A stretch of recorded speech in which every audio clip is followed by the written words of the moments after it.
Welcome back to the My Latin Life podcast. Since 2014, My Latin Life has been your trusted guide to traveling and living in Latin America. My guest today is Joseph from the Catawba Digital Economic Community. Economic Zone? Economic Zone. Catawba. It's a very interesting, I don't know what you want to call it, Joseph, micronation economic zone. Not a micronation. Economic zone in the U.S. Yeah, micronations aren't a real thing. That's kind of like sea land or what Liberland is. People kind of LARPing and like usually violating international law or something like this. This is a special economic zone. Is a jurisdiction, a real jurisdiction within a sovereign country recognized by the United States, a federally recognized tribe. Yeah, maybe I can get Federally into recognized tribe. So yeah. we'll definitely get to that and the legal basis, legal framework, and what's kind of interesting. And I guess just for a little bit of background, we've had on the podcast a couple of different people talking about special economic zones. We've had guys from Prospera, from Ciudad Morazan in Honduras. We had Thibaut Surlet talk about kind of the history of special economic zones. We had Francisco Litvai talk about economic zones. So a lot of these guys, and so it's definitely something we're interested in and a recurring kind of idea on the podcast because I think it's fascinating on a bunch of levels. So why don't you kind of kick things off, Joseph, by explaining exactly what Catawba is? Yeah, absolutely. Well, Catawba, the nation, has existed for 3,000 years around this part of the United States within the Carolinas. Originally, their nation extended from all the way from Virginia down to Georgia, and were absolutely instrumental in the creation of the United States.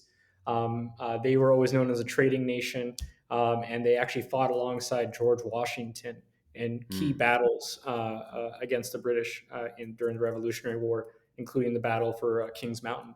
And they during that time they had a very prolific king who they call today King Hagler. That's not his real name. They just called him that because he was a great negotiator. He negotiated with the Cherokee, he negotiated with the British and the United States, and he was a great warrior too. The logo for our website is actually a stylized relief of a pottery version of King Hagler. And unfortunately, like a lot of tribes in the United States, they actually lost their sovereignty during the Indian removal era. But they actually got it back. So they lost it in the 1940s and they sued for it back, like most other tribes. They got theirs back in 1993. Hmm. And since then, they've been looking for ways to spur economic development. They're a nimble tribe, so they had to be more creative. Weren't even initially able to have a casino in South Carolina, so they had to find more innovative, business-friendly ways to cause economic development. So they actually were exploring special economic zones. And they reached out to me because of my work in special zones through Startup Society's network. Um, Hmm. and I took a look at the project, and initially I thought it was silly. Like a lot of people who are ignorant of this topic or people who've been taught in a American public school education like myself, I thought we all know that tribes don't have real sovereignty. I mean, just look at it.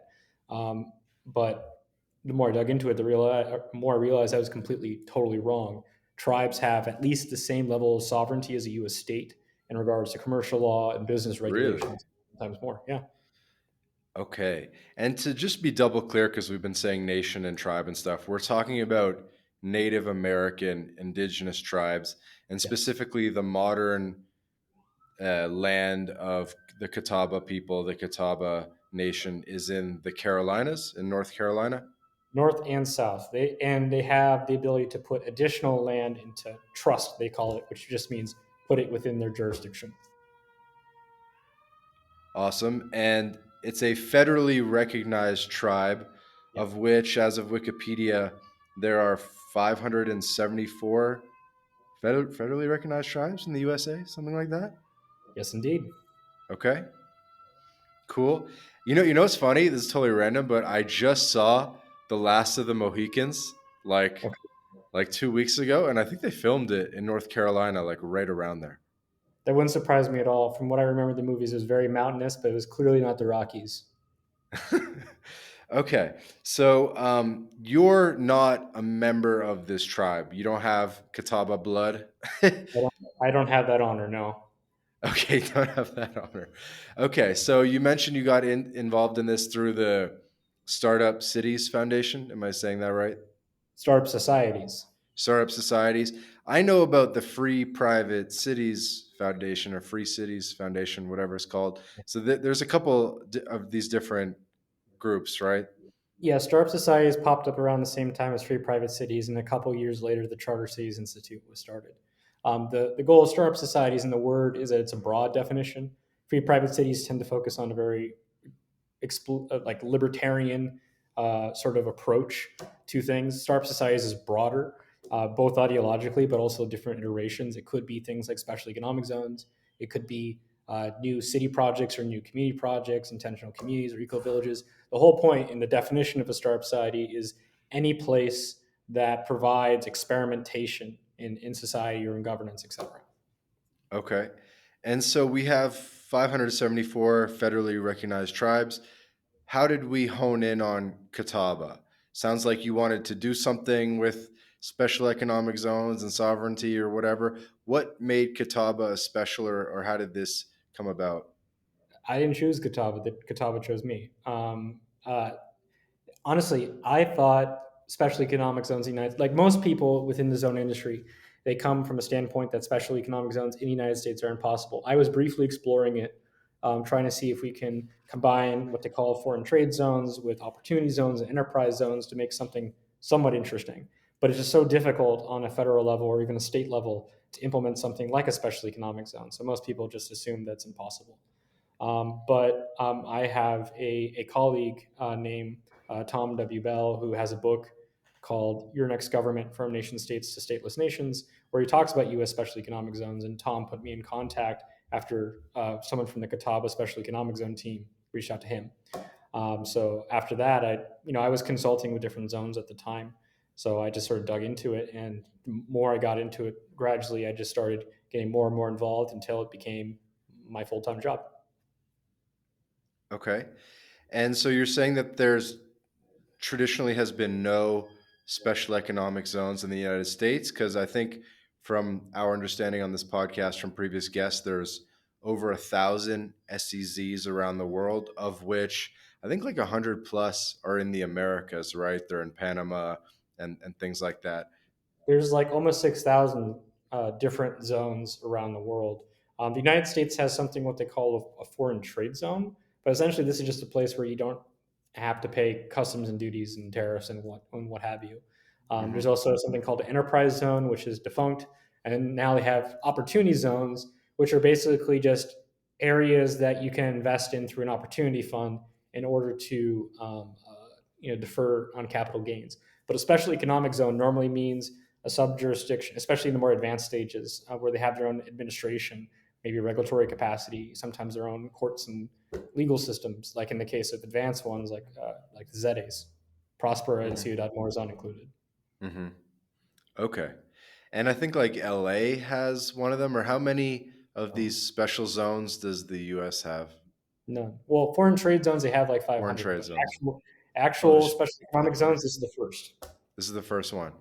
Yeah. And so they came to you, and now that you've kind of got the idea or whatever, you're working with Catawba, is I guess we got to jump more into exactly what that means. But to finish my thought, why is Catawba still kind of the only one that has, I guess, the special privileges that we'll talk about in a minute? Because I guess you've kind of uncovered some laws and stuff like that, right? Could you think you could continue to reapply this model in other like uh, native territories or things like that? It's possible for other nations to implement this. Yeah. Okay. Easy enough. So why don't we get into like what's special or what's going on with Catawba? Maybe get into the nitty gritty. Yeah, for sure. Maybe I can sort of say the story of how it got off the ground because if it doesn't just pop up the ground. There's one day there's a special economic zone.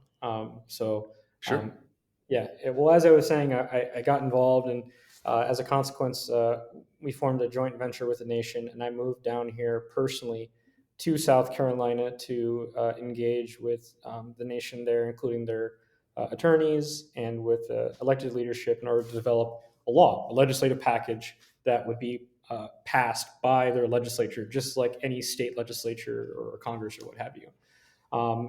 And more importantly than that, we engage with, on the grassroots with tribal elders and heads of families and tribal leaders, uh, and just sat down with them, multiple times a week at Golden Corral or for coffee with printed materials, explaining step by step what exactly a special economic zone was, how it directly benefited the nation, what type of business model this would be.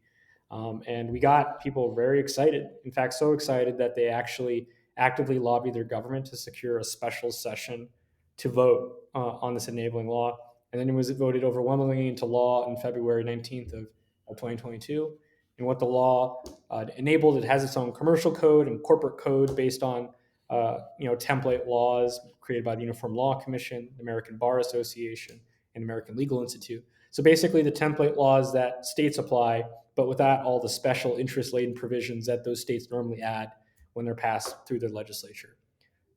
In addition to that, it created two different entities. One is the for profit management entity that I'm in charge of that does the business development, technology, marketing, et cetera, as well as the regulatory body, which is just a part of the Catawba Indian Nation, which is run by a nimble five-person commission that promulgates regulations at the same level as a U.S. state for any form of businesses. Basically, imagine a Secretary of State plus a financial services regulator. And since that has been stood up, we launched our own limited liability company incorporation platform, soon C Corps and unincorporated nonprofit associations. We passed numerous digital asset regulations, including being the first jurisdiction to adopt Uniform Law Commission's amendments to the UCC. We passed a DAO regulation, including for limited liability company DAOs, as well as DUNAs, which are decentralized autonomous organization, unincorporated nonprofit associations. Mm-hmm. Wyoming, just a couple of days ago, they passed their version of it. We passed it about a year ago. And we should be launching our version to the public in a couple of weeks. And very importantly, we also passed a banking regulation, which allows one to charter a financial institution like a bank or a trust or a money transmitter, what have you, at the same level as you would for the state of Nevada, Wyoming, or South Dakota. So that's sort of the sprint that we've been doing up until this point. And by the way, are you a lawyer? I just play one on TV. Okay, because this seems like you really need to know the laws pretty well. Or you have to be a real nerd and have a lot of patience and a lot of coffee.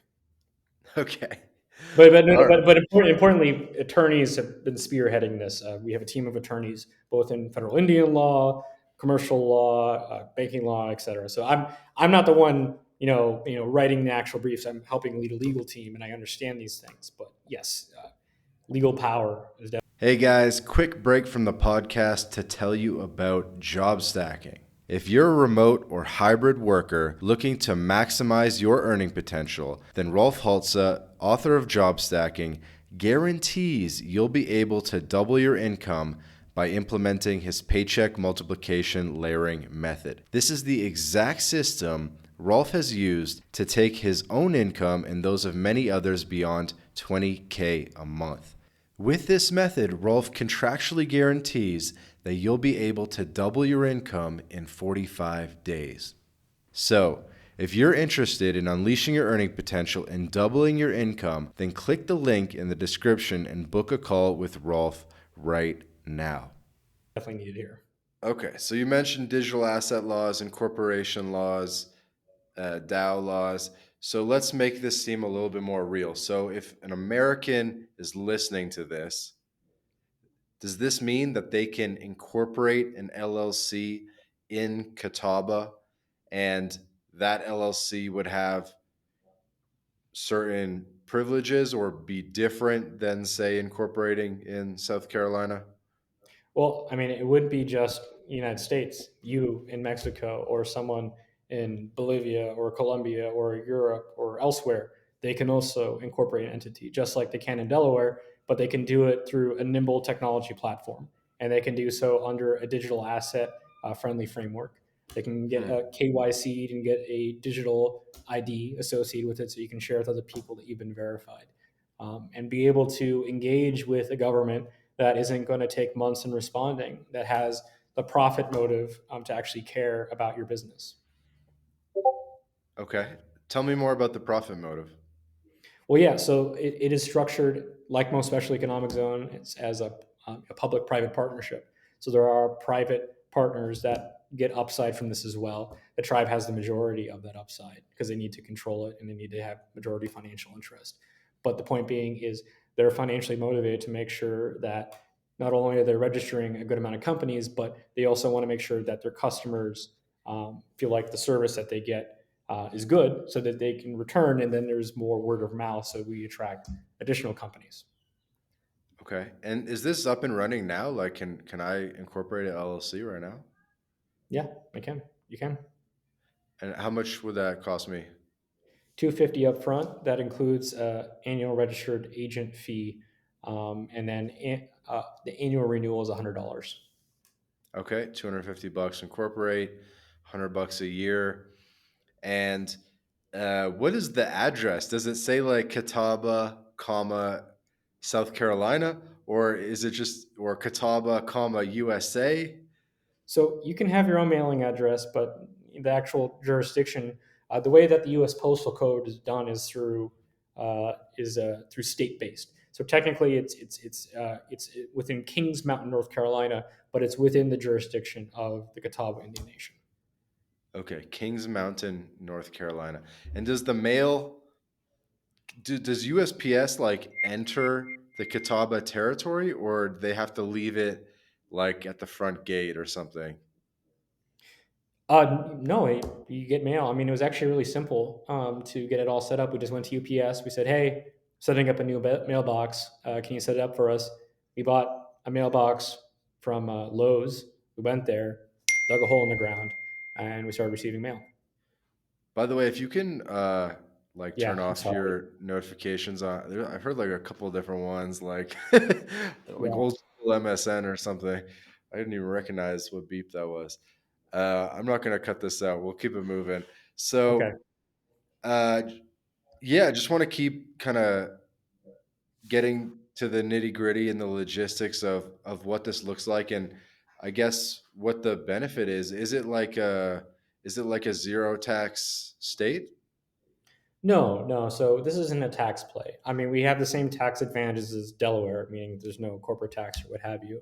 Okay. And I am not an accountant. Likewise, I'm not an attorney. However, if you are abroad and you are not a U.S. citizen and you're getting income from outside the United States, what oftentimes people do for Delaware entities is that you set up a Delaware entity, and if they get income from abroad and they live abroad, that income is not taxed. Right. That's Pass through normally a step. entity.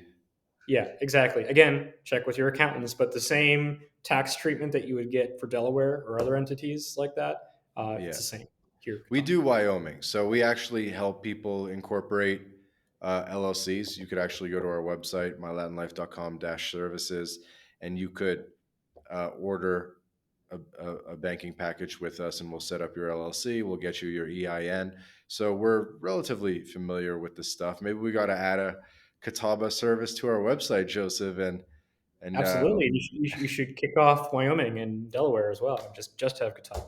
just have Catawba. And why Just would I Catawba. want to do that? Because we got to disrupt them because they're monopolies and they're not as good as us. They're not as quick. They're not as nimble. They don't have a regulatory framework like us. And they're not as economical, generally speaking.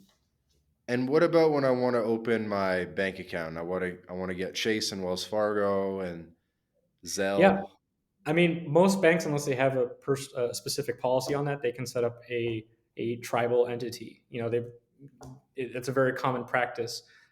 We have relationships with existing banks, so we can streamline that process. But you can go into financial institutions. People have done that for Citi or Truist or what have you, and opened up Catawba bank accounts, or even not bank accounts, but exchanges. For instance, if you want to open up a corporate account with Kraken, you can do that with a Catawba LLC. People have trouble with that actually because we have Telegram groups where people discuss just like a little bit of everything about being a digital nomad, a little bit of Yeah. crypto, this and that. And they say that it can be very hard to open exchange accounts as an American. And so you're saying that maybe for Americans, if they were incorporated in Catawba, it could potentially be easier. Yeah, I mean, you have to do the KYC that you'd have to do elsewhere, but yeah, you can set up. I set my wife set up a Kraken account the other day with her CDES LLC, for instance. With her what LLC? Her CDES LLC, the Catawba. Sorry, using acronyms here. Catawba Digital Economic Zone. CDES, Catawba Digital Economic Zone. What makes it a digital economic zone instead of just Catawba Economic Zone? That's a really good point. It's mostly just to make it very clear to people for our initial product offering, because it is an actual physical space. There is actual space within a jurisdiction, Uh-huh. but And our it's big. initial. It's like almost the size of Rhode Island or something. Oh no, absolutely not. No? No? No, How no. big is Catawba? So the actual reservation, I think, is about 1,000 acres in South Carolina, and the North Carolina property is about 26 acres. Okay, so it's about 1,000 acres in total. Yeah, and where the company is registered, it's associated with the North Carolina property. Is there a reason for that, even though there's only 37 acres there? Yeah, there are different. So tribes, unless they have a specific agreement with the state, they have the same level as a U.S. state in regards to commercial law, corporate law, or what have you. Uh-huh. Outside of a gaming regulation, there are no gaming compact. There are no agreements with the state of North Carolina in the Catawba. So is the idea that you can almost like play it whichever jurisdiction is more friendly, North Carolina versus South Carolina? I mean, federalism is a very important part of the United States. Hmm. Okay, cool. And you said the term reservation for the first time, and that really kind of got the memory bank flowing because I grew up kind of going back and forth between Canada and the USA, and Yeah, so I'm very familiar with the reservations that you'll find in Quebec, Ontario, upstate New York, that kind of thing, right? And we get the cheap gasoline and all that type of stuff. So I'm definitely familiar with it, and it's like it's a very weird thing because there's this one particular zone that's on the border of upstate New York and yeah, Canada, and it's like literally right on the Canadian US border. yeah. And then this reservation is like a buffer between the two countries. And it's very weird because there ends up being like, opportunities for like smuggling, and it's just kind of like funnily placed. It's a very interesting thing. But yeah, I grew up understanding this idea of reservations. Uh, so yeah. Yeah, so those particular tribes have a very interesting type of space. It's not a zone. It's just with their treaties, especially, they have the ability, for instance, to go visa free between those two areas. I think Hmm. there are some interesting customs things as well. Yeah, there has certainly been abuse as well, and I'm sure. But I think, yeah, the Canadian tribes, I don't know their exact framework, but they've done very interesting things. For instance, I think it's next to Vancouver, a tribe, or Toronto. I can't. I don't keep track, but they've created a real estate development in that city because of insane rent in Canada right now, and they're able to build up and not have to deal with the same zoning conditions that the rest of the province deals with, and as a Mm, consequence, it's very successful. interesting. Okay, so getting back to the benefits of Catawba. Someone's listening to this, they're like, okay, I'm kind of down, like $250, might as well give this a go. Yeah. Speak more about that. Like sell the idea of let's incorporate in Catawba. Imagine setting up a company was as directly with the government was as easy as using an app. You don't have to, fax anything in. You can have someone that's actually responsive via email or Telegram. You can log into your dashboard and easily get all your digital documents.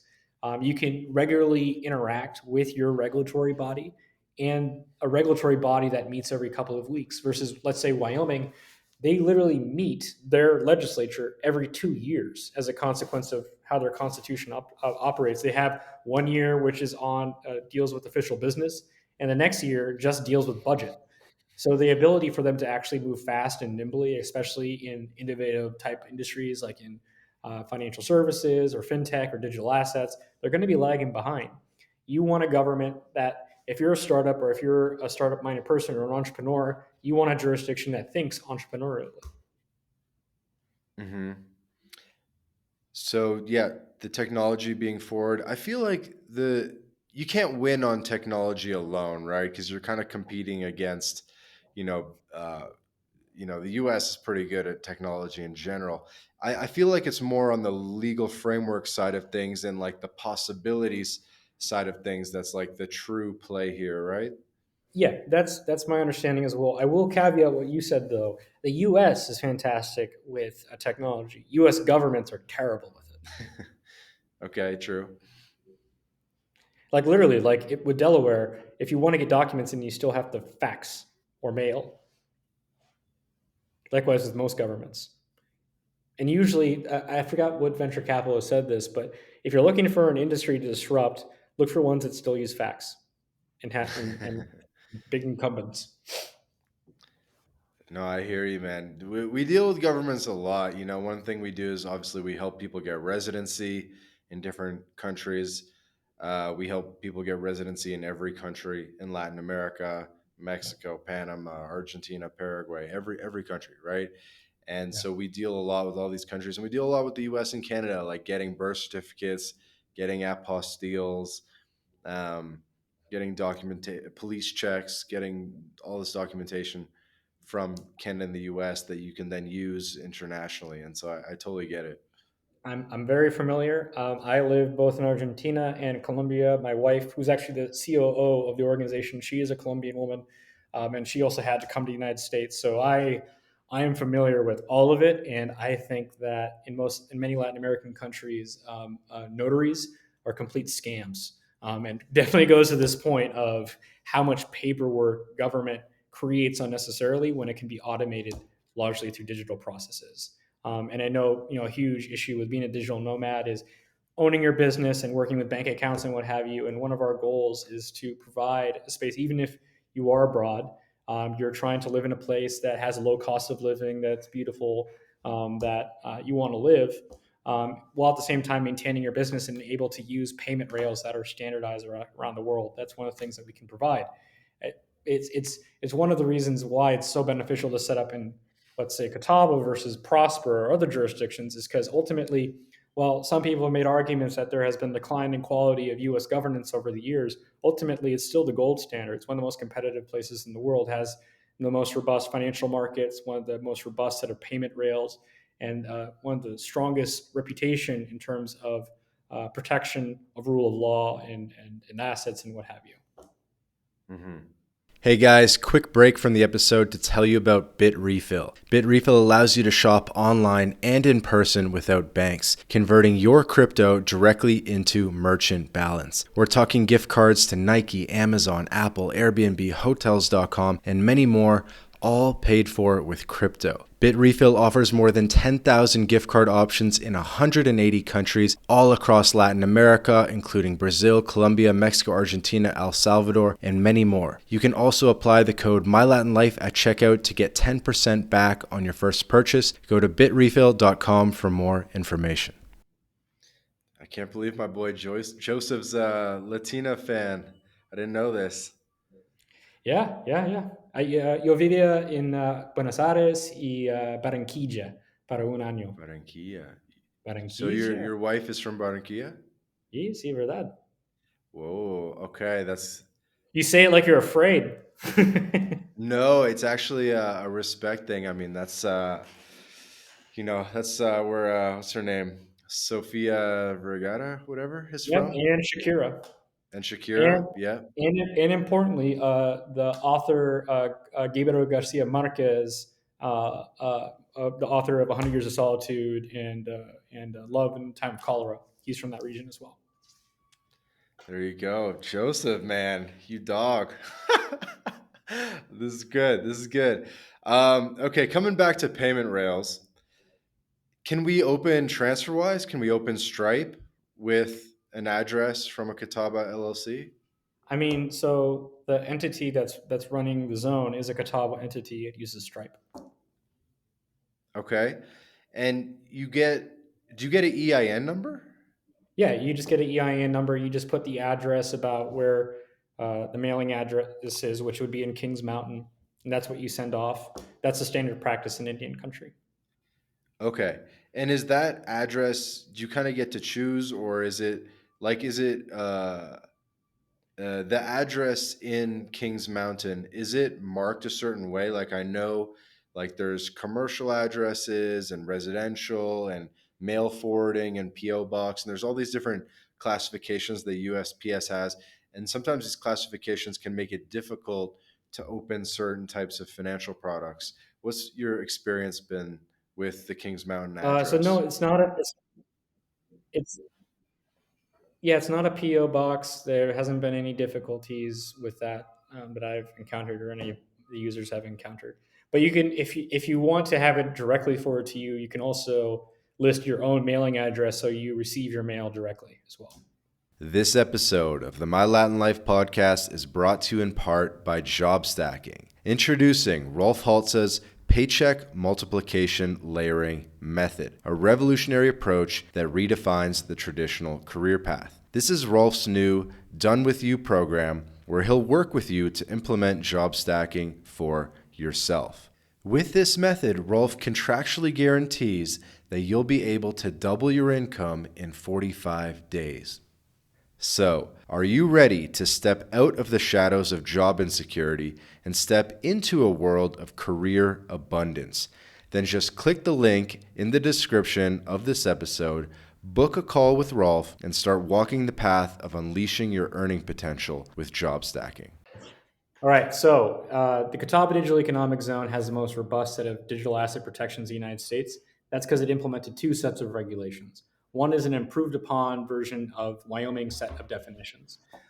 Wyoming was great because it created a lot of specificity about digital assets.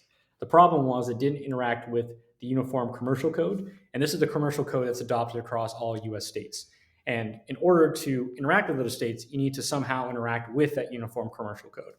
Um, and then the UCC, they decide, okay, well, we need to interact with digital assets. They need to fit firmly under existing law. So they passed a template law that's adopted by some states. But the problem with that law is that all digital assets fit under one set of definitions, or it's very unclear. Um, Mhm. what they call a controllable electronic record, but it doesn't say exact specificity of okay, uh, a fungible token versus a non-fungible token. Or different things like that.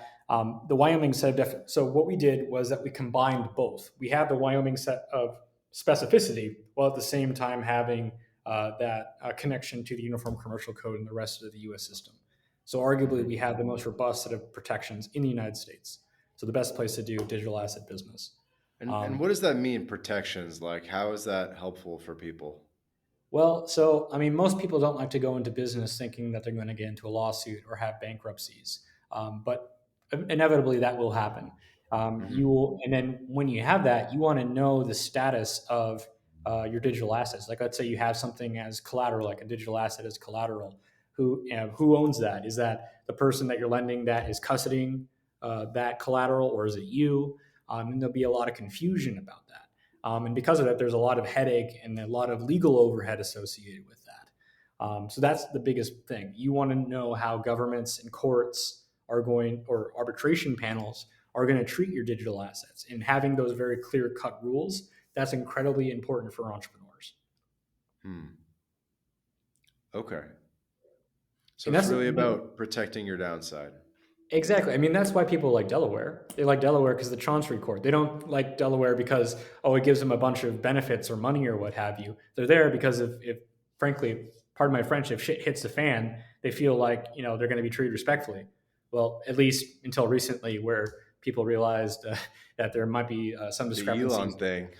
Yeah, yeah, that was a moment. Do you think that helped your business, this Elon Musk Delaware thing? We've been having fun with it. Yeah. Tell me about it. Have you Well, I been mean, like people are, using it as an opportunity to shout from the rooftop about Catawba? Yeah, for the longest time, people said, well, my attorney says Delaware. Everyone's like Delaware for all these years. And when you're having an institution like that, whether it's Google or Delaware or what have you, it just kind of momentum that's keeping them going. They don't really have a reason not to believe it. Having those critical moments, even though, there has been evidence in the past that Delaware and others, they don't work out, having that very tangible, like cultural shift is really important for people to realize, maybe I should look at the other options. Maybe I should actually fairly weigh what actually works and not just have bias and momentum determine my decision making. Okay. I imagine some people would just be risk averse in terms of incorporating in Catawba. How would you how would you assuade them in terms of, you know, convincing them that Catawba is a good jurisdiction to incorporate, uh, a sizable or significant business? Yeah, I mean, for one, just having that substantive rules that I talked about, having those clear cut rules. When you're a large business, and you're dealing with large amounts of assets, you don't really have the ability to take much risk with it. That's why you tend to have larger organizations be more conservative. And when you're leaving it up to other jurisdictions that might just have the UCC or might just have the Wyoming set of definitions, you're putting risk out there that you're not going to have clarity when there inevitably is going to be lawsuits because there's always lawsuits with large companies. Um, but also, not just on the substantive level, but on the systemic level, being able to engage with a nimble regulator that can talk to you and engage with you and is understanding of the industry and wants to make sure that you succeed. That's not something that you're going to get in Delaware or in Wyoming. You can get that here in the Catawba Digital Economic Zone. Is there a downside to that nimbleness, though, where things could kind of change in an instant and it's not based on 100 years of case law or whatever? But it is. That's the thing. We take all the template laws that are based on 100 years of case law and what have you. And people can also, in their agreements, they can say, well, it will be under Catawba law, but we can refer to case law of other jurisdictions so long as it doesn't conflict with Catawba law. And also, again, all the templates that we incorporated via reference, that's hundreds and thousands of years of legal development. And also, just on a very simple basis, the zone authority has adopted what they call an administrative procedure act, which means that, and this is the standard act that's adopted by all US states and the US federal government, which restrains that there has to be comment periods, there's appeal processes. They can't just do whatever they want. They are Mhm. constrained. They're able to act nimbly, but at the same time, they can't just randomly change things at will.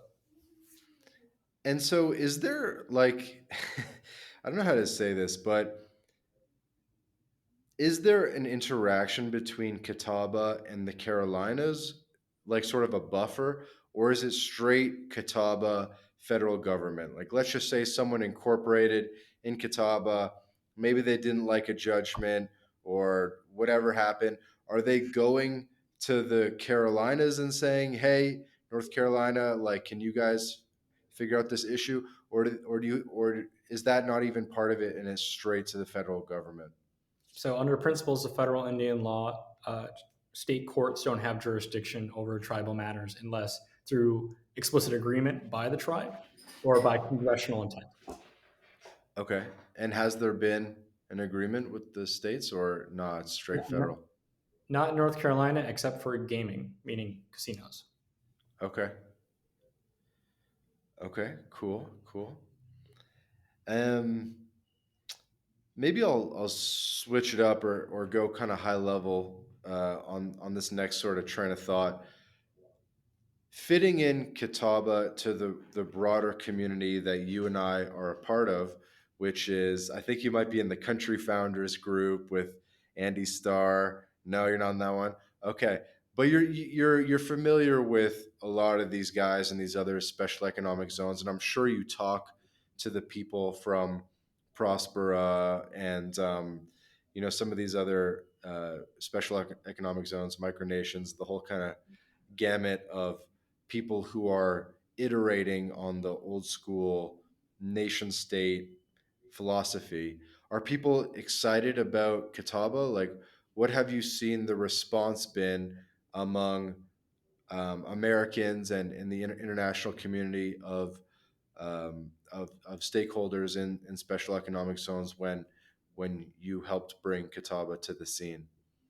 Yeah, I helped put on a conference actually in Prospera recently, the Startup Society's summit. I don't know if Mm. you've heard of this, Vitalia. Yeah. They have a 2 month pop up city where they bring people from around the world interested in biotech, digital assets, AI, and what have you. And they've had 4 sets of conferences. We ran one of them specifically on startup societies, and we spoke about Catawba, and there was great excitement about it. Um, Micronations and new country projects were not included among that. I would say that's completely separate from us. That's not something that we partake in. Yeah, Okay. I like that. I like that you're opinionated and that you have a strong opinion about micronations. I think that's good. yeah. I mean, I'll leave it at that. Yeah, I have strong opinions about it. Okay, so but you like special economic zones, obviously. You were in Prospera, boots on the ground. Did you meet Naval? I saw Naval. I did meet Balaji. Well, I met him before. I met Brian Johnson. Vitalik and Joe. Oh shoot, I forgot his name, and this is on air. The person who founded Palantir, Joe Lonsdale. They called in. So we had a really cool set of speakers, and like the who's who in terms of the special economic zone space was in attendance. Who is the who's who of the special economic zone space? You should look at our speakers list for that event, and then you'll know. Tell us, I'll tell find us. it right now. Okay, let me see. People are doing the dishes while they're listening to this. You know what I Okay, mean? yeah, let me do that then. How about that? Okay, so overview. Visit event page. Okay, great.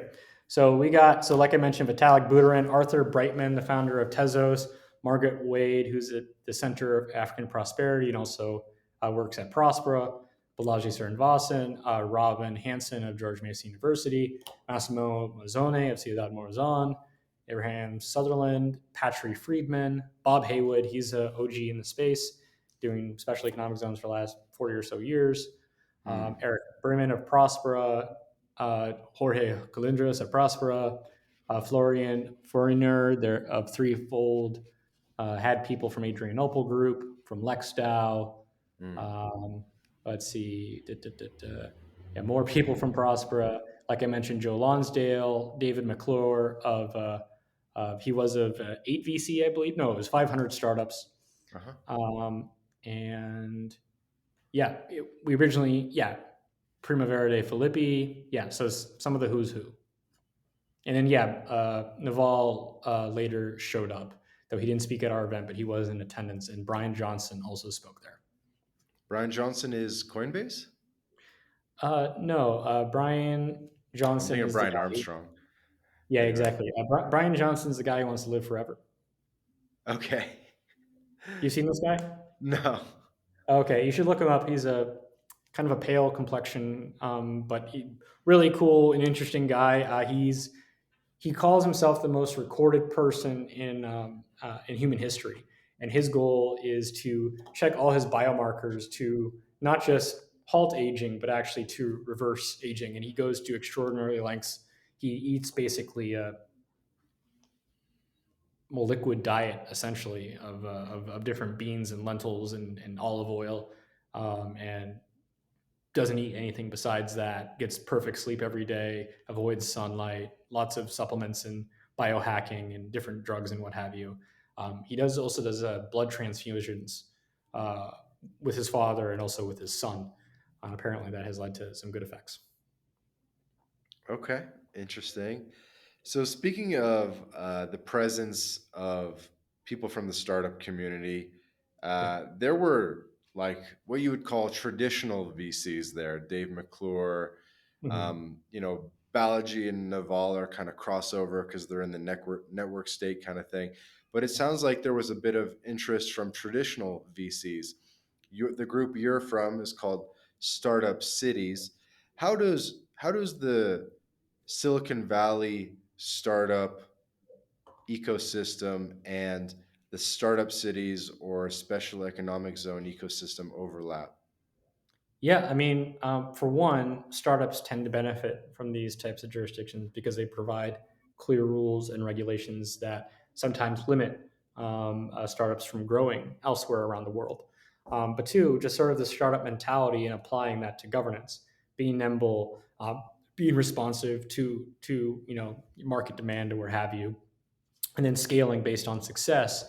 Those are things that are very intuitive to a startup founder, and a lot of people are treating them as startup investments. That's why venture capital funds like Pronomos have been started up, and why a lot of venture capitalists are starting to get into this space. Pronomos rings a bell. It's like a VC fund specifically for special economic zones or something like that Charter cities, yeah. for charter cities. They invest in different charter cities. Yes. How does that work?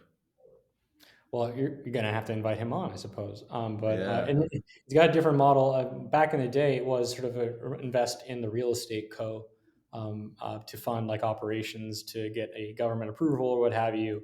And normally, the business model was that the zone would charge ground leases to locate within the special economic zone, and also like additional services and what have you.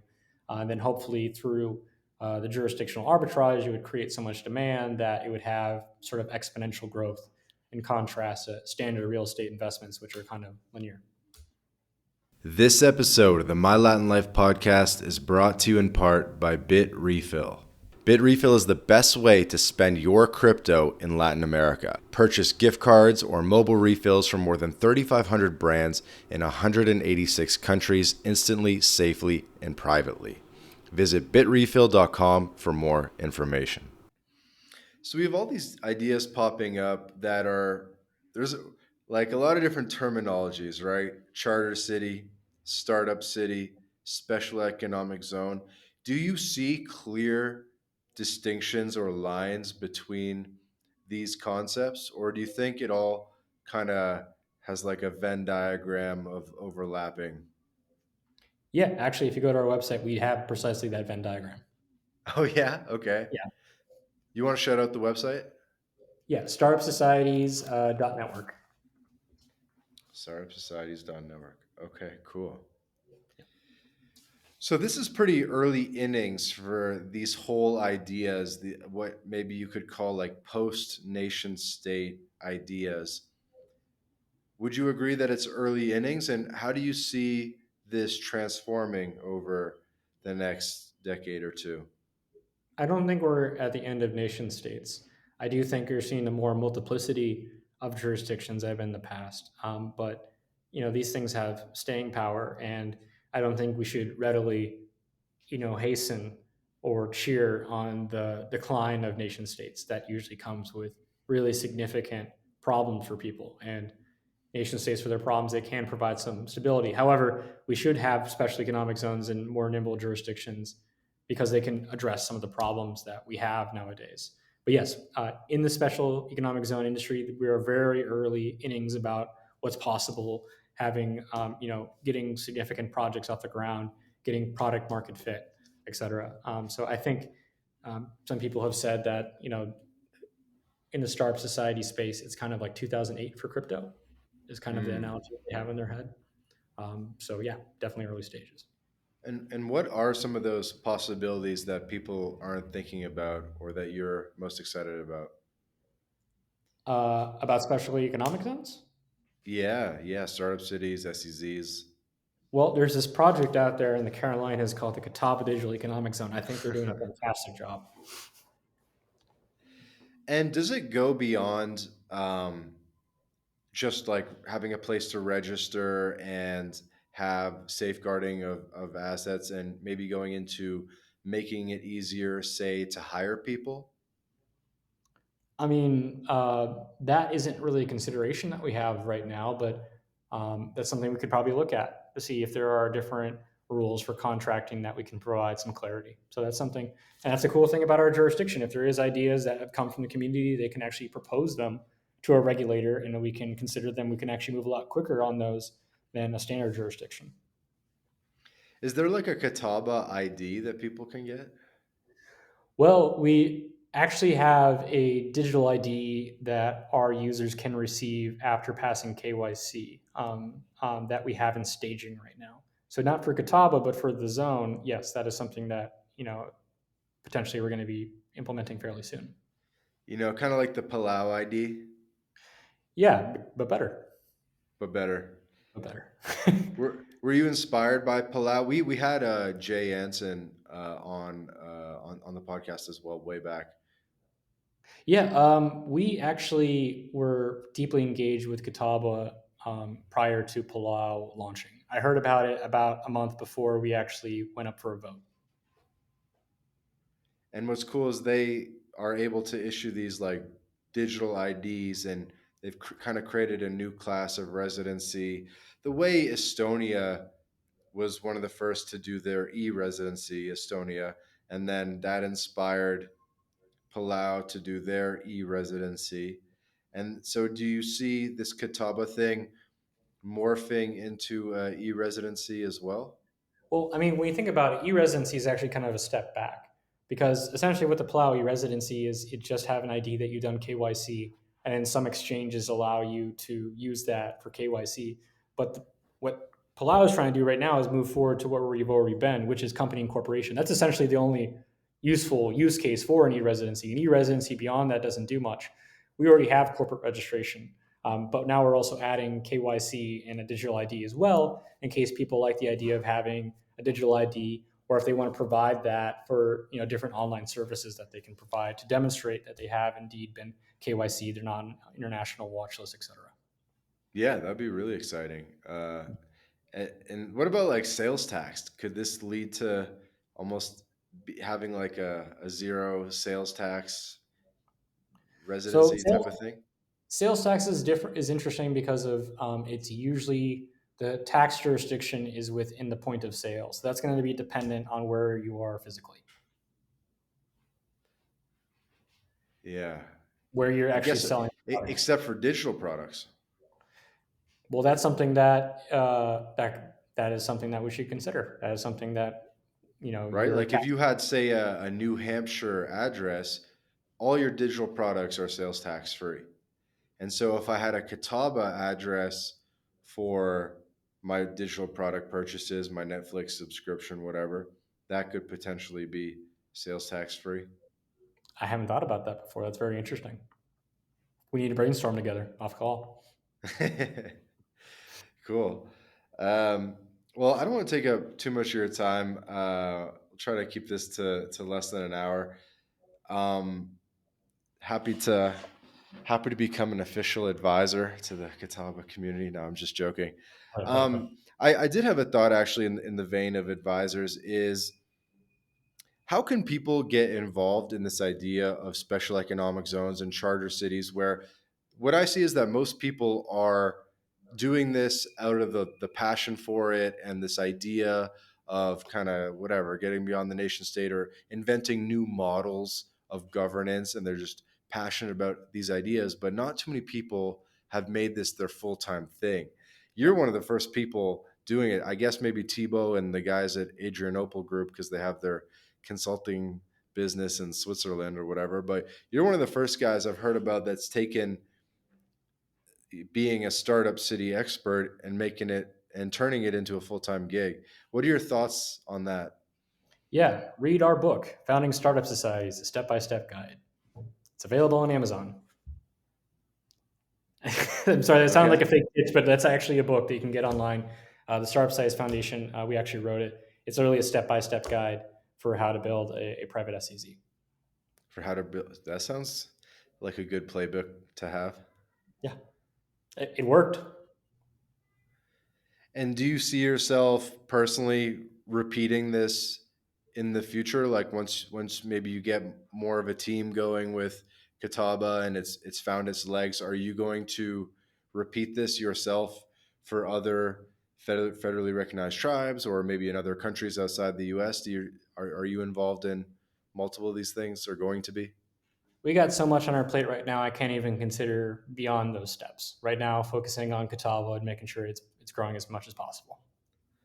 Yeah, well, I mean, I'm sure going up against wouldn't say going up against the federal government, but working with the federal governments, I'm sure. Exactly. Yeah. No, Quite. this isn't a competitive process or conflictive process. Tribes and federal governments work together all the time. That's how we see it too. That's awesome. So, what is kind of the roadmap for, let's just say, 2030 for Catawba, next 5 years? 2024, we're focusing a lot on banking. We're also going to be building up a lot of on real estate. Our goal is by 2023 that we do disrupt Delaware, that they are unseated as the incumbent for company and corporation. We also want to become a hub for finance and digital asset companies, as well as for digital infrastructure in the real estate space as well. Digital infrastructure in the real estate space. What does that mean? That means servers, that means supercompute, cloud, and what have you. Does that mean you would try to get like a, what do they call it, a server facility on the Catawba landmass? Yeah, we're working on putting a piece of property into trust that has the infrastructure for that. Huh. That'd be really cool. What is that called? A server, not a server farm, a server, Yeah, data center. a data center. There you go. So you want to put a physical data center on the Catawba, uh, within the Catawba borders.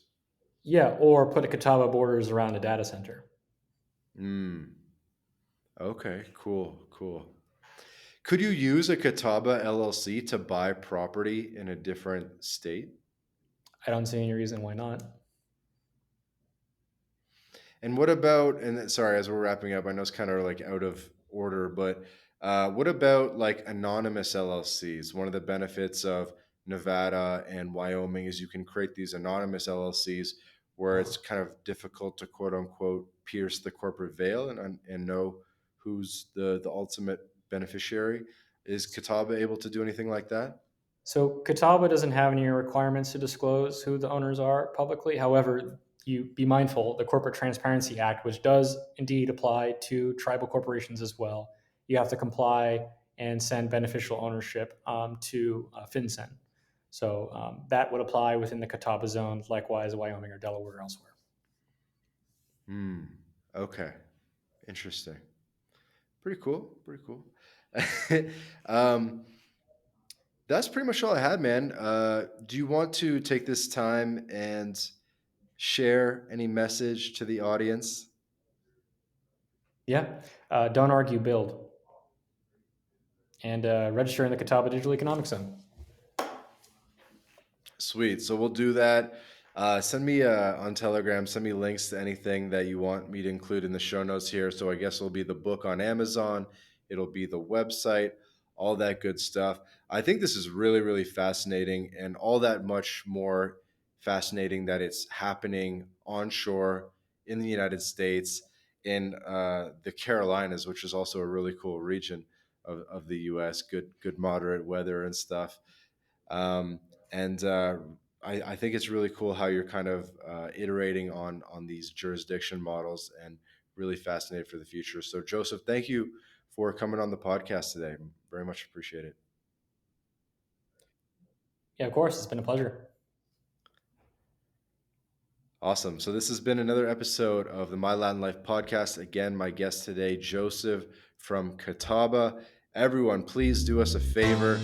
Click Joseph's links, check out Catawba, and also send us a like, subscribe to the My Latin Life podcast on YouTube, Spotify, Apple Podcasts, wherever you're listening to us. To this really helps us grow the show.